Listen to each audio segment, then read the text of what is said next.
Hi friends. तो आज की वीडियो मेरा इस पर्पस पे है कि आपको अगर इंटरव्यू कॉल आता है तो आने के बाद जो है आपको कैसे प्रिपेयर करना है। आप लोग बेसिकली क्या होता है, जब आप किसी इंटरव्यू के लिए जाते हो तो वहाँ पे क्या होता है, मैक्सिमम 90% लोगों का जो है कॉन्फिडेंस लेवल बहुत कम हो जाता है। तो ये कॉन्फिडेंस लेवल का कम होना जो है आपको इंटरव्यू के पहले ही छांट देगा।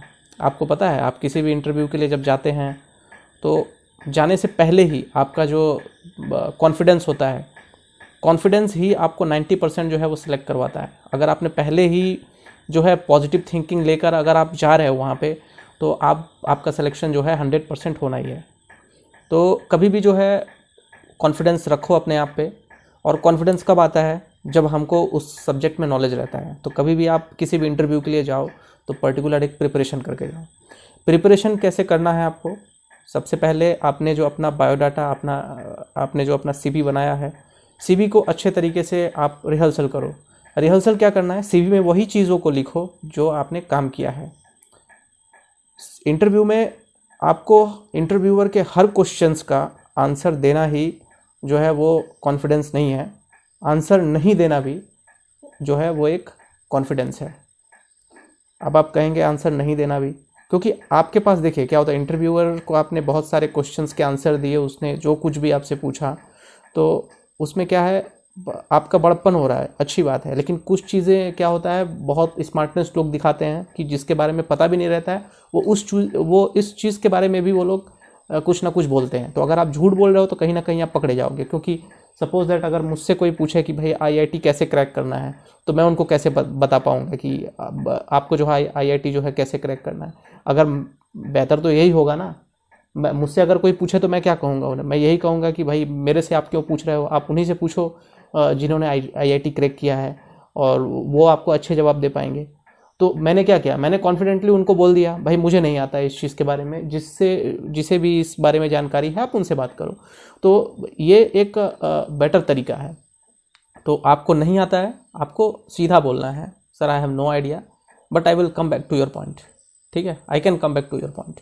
ये ऐसा बोल के उनको जो है ये करना है। तो वो क्या होता है, इंटरव्यूअर के ऊपर एक इफेक्ट जाता है कि नहीं ये ऑनेस्ट है बंदा, ठीक है, वी कैन ट्रस्ट हिम। तो ये एक हो गया। तो अभी आपको क्या है, किसी भी इंटरव्यू में बैठे हो, किसी भी मीटिंग में बैठे हो, बहुत सारा वहाँ पे डिस्कशन चलते रहता है। आपको पता चलता है कि हाँ ये क्वेश्चंस का आंसर तो मेरे पास है, लेकिन आप जो है बोल नहीं पाते हो। तो ऐसा क्यों होता है? ऐसा इसलिए होता है क्योंकि आपका कॉन्फिडेंस लेवल जो है वो लो है।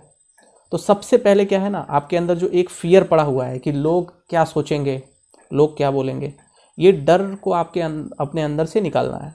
ठीक है, आप कभी भी एक डिस्कशन में बैठते हो, मीटिंग में बैठते हो, इंटरव्यू में बैठते हो, तो वहाँ पे आपको क्या करना है, सबसे पहले तो अपने फियर को हटाना है और अपने अंदर एक कॉन्फिडेंस लाना है। अब आप ये फियर को कैसे हटा पाओगे, इसके लिए एक जोसेफ मर्फी की एक बहुत अच्छी बुक है, the power of the subconscious mind. इसमें बताया गया है कि आप अपने अंदर के डर को कैसे निकाल सकते हो।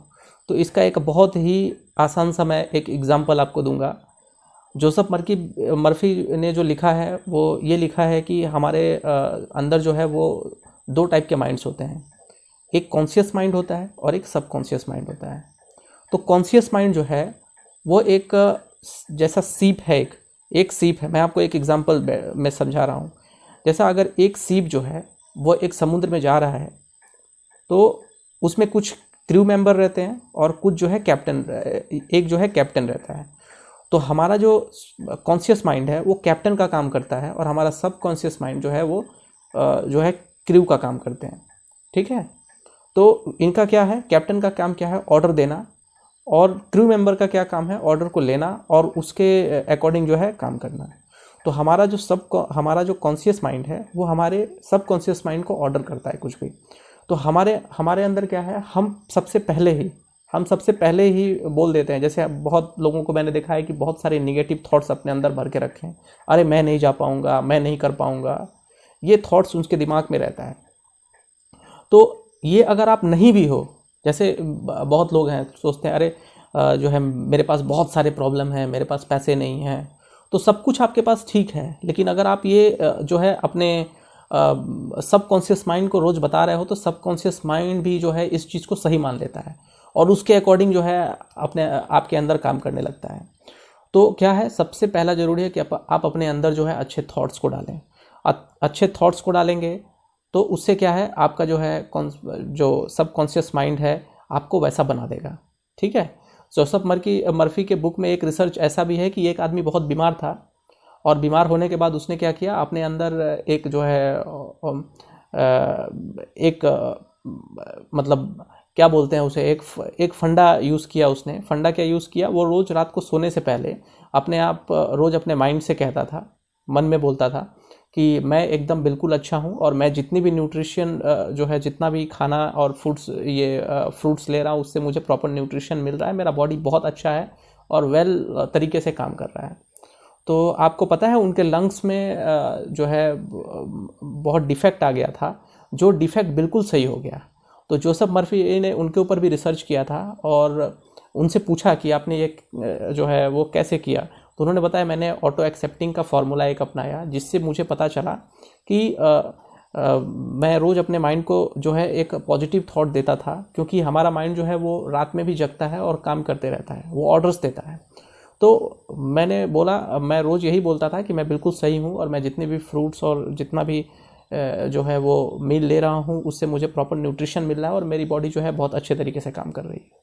तो इसका रिजल्ट क्या हुआ कि उनके लंग्स में जो भी प्रॉब्लम था, जो भी डिफेक्ट था, वो सही हो गया। तो आप भी अपने अंदर के जो है जितने भी सारे डिफेक्ट्स हैं वो डिफेक्ट को आप दूर कर सकते हैं। देखिए, ऐसी लाइफ, ऐसे पूरी दुनिया में ऐसा कोई आदमी नहीं है जिसके पास प्रॉब्लम्स नहीं है, पर प्रॉब्लम्स से लड़ना ये हमारा काम है, क्योंकि ये आपको हर जगह मिलेंगे। आप कितने भी खुश हो जाओ, कितना भी राजसी ठाट बाट में चले जाओ, प्रॉब्लम्स तो आना ही है। Problem is the part of the life. लेकिन आपको ऐसे लड़ना है कि प्रॉब्लम भी आपसे भागने लगे, उसको भी समझ में आ जाए कि अगर इसके पास रुकेंगे तो फिर हमारा कोई डेरा नहीं है, तब आप जीत पाएंगे। तो ये सबसे बड़ा चीज़ है। तो ऐसे अपने अंदर कॉन्फिडेंस बिल्ड करो। पहला तो है कि अपने अंदर जो है अच्छा थॉट्स लेके आओ। थॉट्स लेने के बाद क्या है, आप जैसे आप किसी एग्ज़ाम के लिए जा रहे हो, किसी इंटरव्यू के लिए जा रहे हो, तो जो है वो थॉट्स लेना शुरू करो। आप अपने आंख बंद करके आप ये सोचो कि हाँ, मैं एग्ज़ाम से निकल रहा हूँ, बिल्कुल रिलैक्स होकर निकल रहा हूँ, सब कुछ बहुत अच्छा चल रहा है। एक विजुअलाइजेशन ले आओ अपने अंदर। तो विजुअलाइजेशन ले आओगे तो आपका जो माइंड है वो बिल्कुल फ्री रहेगा। और जैसे आप अपने फ्रेंड्स के साथ सर्कल में क्या होता है, बहुत सारा जब डिबेट चलता है तो डिबेट का आंसर भी आप बहुत अच्छे तरीके से दे पाते हो, तो आप बिल्कुल वैसा ही रिएक्ट करो। लेकिन वहाँ पे क्या है, अपने बॉडी लैंग्वेज को उनके हिसाब से मत डालो, क्योंकि किसी मीटिंग में बैठे हो आप बोलोगे अरे यार ऐसा कैसे होता है, तो वो एक निगेटिव इंप्रेशन पड़ेगा। तो आपको जो है अच्छे तरीके से बात करना है, बॉडी लैंग्वेज को अच्छे से करना है और अपने मन को बोलना है, चल भाई अब जो है कॉन्फिडेंस में आ जाओ। ऐसे अपने माइंड्स को बोलना है और अपने आप को, अपने बॉडी लैंग्वेज जो है वो थोड़ा सा अच्छा करके और उसके बाद उनका रिप्लाई करना है। तो ये फियर जब आप अपने अंदर से हटा दोगे और कॉन्फिडेंस, सिर्फ मैं आपको बताऊं कि हर एक इंडस्ट्री में आज के समय में सिर्फ कॉन्फिडेंस के ही पैसे मिलते हैं आपको। स्किल्स, आपका माइंडसेट जब तक चेंज नहीं होगा तब तक आप कुछ नहीं कर सकते हैं। ठीक है। एक और बुक है जिसका नाम है आपका जो है वो, उसमें क्या है, उसमें सीधा लिखा हुआ है कि आप 80% जो है वो माइंडसेट और 20% अगर आपके अंदर स्किल्स है तो आप जो है किसी भी चीज़ को, किसी भी काम को कर सकते हो। देव गंधवी ने अपने बुक में लिखा है 80% माइंडसेट एंड 20% स्किल। अगर आपको 80% जो है माइंडसेट आपने किसी भी काम को करने के लिए बना लिया, तो सिर्फ 20% ही, उस स्किल का सिर्फ 20% अगर आपके पास है तो आप उस काम को बहुत अच्छे तरीके से अंजाम दे सकते हो। तो आप समझ गए होंगे कि माइंडसेट का कितना बड़ा खेल है किसी भी चीज़ को क्रैक करने के लिए। तो आशा है कि आप लोग इसको अपने लाइफ में उतारोगे और जो है अगर मेरी वीडियो आप लोग को अच्छी लगी हो तो थोड़ा सा मोटिवेशन मुझे भी दो, लाइक और सब्सक्राइब करो। Thank you very much.